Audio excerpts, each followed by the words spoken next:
paano mag-check ng IGBT gamit ang diode ng inyong clamp meter or multimeter.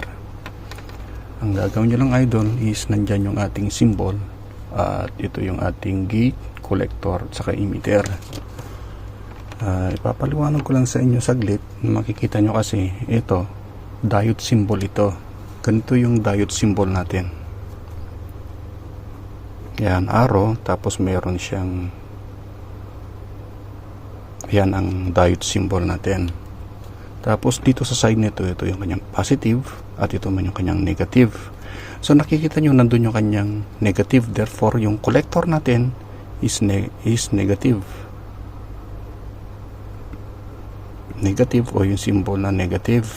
At ito namang emitter natin is yung positive natin. At yung symbol naman ng positive natin is plus. Yan. At ganito yan. Ito yung ating diode. So kung ito yung positive, ganyan siya.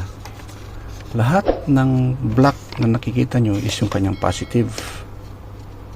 Yung may ring na yan is kanyang negative. So ganyan lang yan, mga idol. Yan.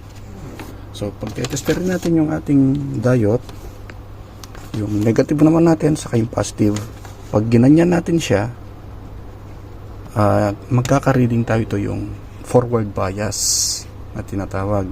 Pag ni-reverse natin yung test probe natin, ito naman yung reverse bias na dapat walang reading. Ayan. So ibig sabihin, good ang diode na to. So ganyan lang gagawin natin sa IGBT. Ngayon, dahil yung emitter natin is positive, yung test prod natin is dito sa dulo. Yan yung emitter nya.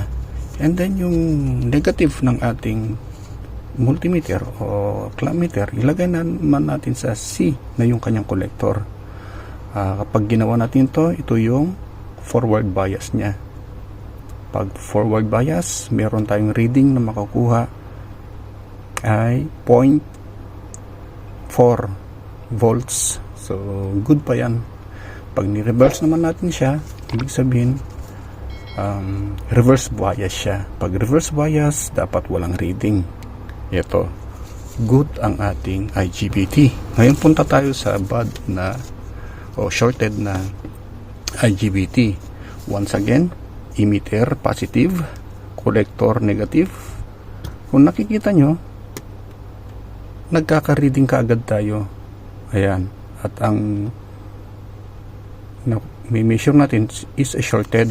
Tingnan nyo naman itong ating ayan, shorted reading. Pag binaliktad natin, same, meron pa rin siyang reading. Ibig sabihin shorted nga ito. So ganyan lang ang pagtetest ng IGBT gamit ang diode checking ng ating clamp meter o kaya multimeter. Ayan, diode. Yan yung symbol nya. So ito yon yung symbol. Yun din yung symbol na yon.